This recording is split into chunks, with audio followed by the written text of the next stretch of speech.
Garfield Effect, Galaxy Adventure, Chapter 13. It was early dew in the morning, dripping with moisty sadness, when Garfield awoke from long slumber. I don't know what the fuck that means. I'm already vexed. Is he magically transported by the evil Odie? Was that what's happening last time? Where was he? What was he doing? Where am I? What am I doing? Asked Garfield with confusion. You are on planet of New Earth, a voice said from behind a mystery curtain. From behind velvet curtains came a talking Varan. Back, beast, I will crush you with my boot with stamping strength, roared Garfield at the talking Varan. Fear not, brave Garfield. We are peaceful talking Varan. Radiation gave us talking abilities. This is fucking Garfield Fallout Mass Effect fanfiction, isn't it? This is where this is going. Explained the Varan with information. What is this? Pointed Garfield to the human, or to the world. I fucked that up. This is New Earth. It was a human colony world, but was abandoned and left a desert radiation wasteland.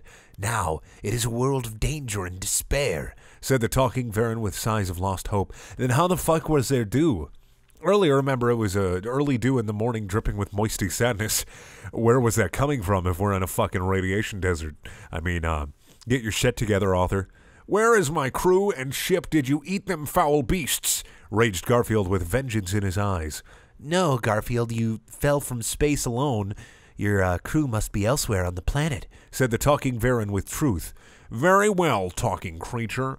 I will go on and search for them with navigation like explorer, declared Garfield with brave frontiersman. First, please stay for dinner. We are having lasagna, and you need energy for trials. Of course, the talking Varan are the talking big weird Mass Effect dogs have lasagna prepared for Garfield in a radiation wasteland. They found the ingredients for lasagna. All right. The talking Varan offered with hospitality. Very well. Show me your lasagna, strange creature, demanded Garfield with orders. Meanwhile, in Odie's space fortress, Odie was sitting on his evil skull throne made of bones and spikes and plotting his evils. Kelly Chambers, Gabby Daniels, and Dr. Chankwas were chained to Odie's throne with spiked collars and wearing tight leather bikinis. Odie's fucking Jabba the Hutt now, isn't he? And he's a fucking big old Scooby-Doo Jabba the Hutt. The rest of the Normandy crew were hanging in cages over space piranhas. He's a Jabba the Hutt Dr. Evil. All right. Odie lounged and relaxed with Evil as he sipped baby's blood from a golden... Wow, that's edgy as shit! God, we're getting to fucking Digimon edginess territory right here. That's what's happening. With one hand and held a whip with the other. Rue Radies will resurrect me and accept my seed into you. Odie's really going to corner in the dog porn market, isn't he? Menaced Odie with violent tense as he whipped the ladies with his wicked whip. No, you are wrong, black-hearted beast. We will never allow you to put your dread force into... That is now the name of my dick. The name of my dick is Dreadforce. I'm sorry. Cried out Kelly Chambers with defiance. Row, you are the one who is being wrong. You will get your Rand Garfield and rub me like you rub him, laughed Odie with howling as his eye glared with red-hot evil. Is better than his eyes glowing with red-hot chili peppers, the entire band. While Odie was doing his evil, a collector minion came in to report for Odie for evil plans. Lord Odie, we're ready to begin first stage of Project Galaxy Crusher, reported the collector with obedience. Very. Let me get my Scooby-Doo shit on. Very good. Soon we will unleash rogs of roar on the galaxy and rapture roar rerails. I read roar rerails to spread my cursed seed. What the actual fuck? This story went from like a 20% to about 100% real fucking fast. Declared Odie, well, not real fucking fast since I've been reading it for almost a year now, and it's taken a little bit to wind up. Still one of my favorite stories, though, even if you guys don't like it as much. Declared Odie with villain speech as he clenched his robotic fist. Meanwhile, back on New Earth. Gotta do my trademark sniffling. Meanwhile, back on New Earth, Garfield was sharing outdoor meal of lasagna over a campfire with a tribe of talking Varen. Please, all welcome our honored guest, Garfield. He is brave, galactic hero, declared the elder Varen chief with respectful dignity. All of the Varens stood up and clapped for Garfield. Garfield stood up and gave a manly salute. You know, I want you to Google Varen right now, and what I'm imagining is just men in suits, like furry costumes, like Varen style furry costumes. That's kind of what's going on in my head right now. That's what's playing out in my head, like a movie, like a moving picture. All of the Varens stood up and clapped for Garfield. Garfield stood up and gave a manly salute. I am just one cat, doing his part to save galaxies, said Garfield with humble heroism. As everyone began to sit down to enjoy lasagna nutrition, a beautiful Varen princess entered and sat down by the fire. As he sat down, she noticed Garfield and was captivated by his manly good looks. Garfield noticed her and gave her a flirty wink of approval as he checked out her smooth, tight body. This is like a completely human woman with just a Varen head. Garfield then walked over to the Varen princess with flirty swagger. Actually, it's a completely human woman with slightly gray skin and pointed bottom teeth.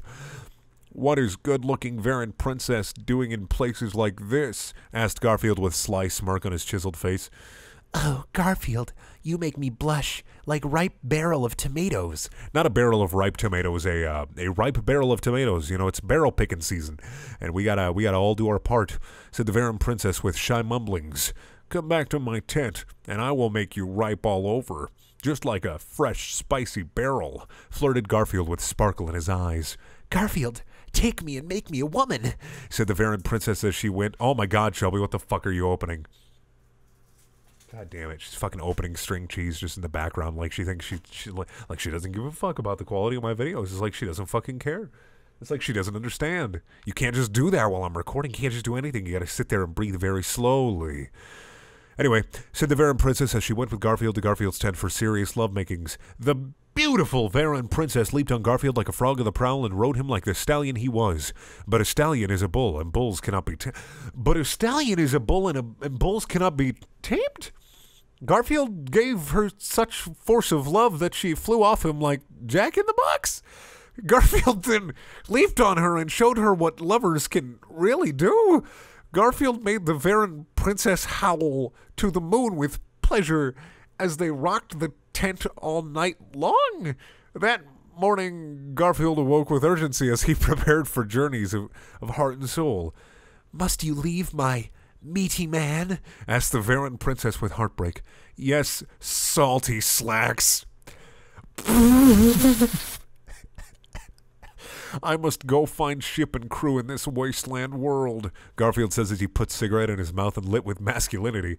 Garfield, you will die in wastelands. New Earth is death hole, cried out the Varen princess with pleading tongue. No planet can kill me. I tear planet inside and out with my rampaging fists and knock it in a black hole. He did fucking punch a Reaper. Remember that. A planet is slightly larger than a Reaper, but motherfucker still punched a Reaper. Said Garfield with manly calmness. Where the fuck was I? Oh yeah, declared Garfield as he began to walking into horizon. Take care, sweet sexy princess. Remember times we had and lasagna we shared, said Garfield with manly calmness as he walked off into the blinding red suns. What a man, thought the beautiful Varen princess as she saw Garfield walking way into horizon, knowing she would not meet such a man or be satisfied in such ways as long as she lived. Garfield walked many miles and trekked many kilometers in dry sand. Desert winds blew through his manly orange hair, and the red sun blazed on him with burning rage. Garfield looked at the sun and spat at it.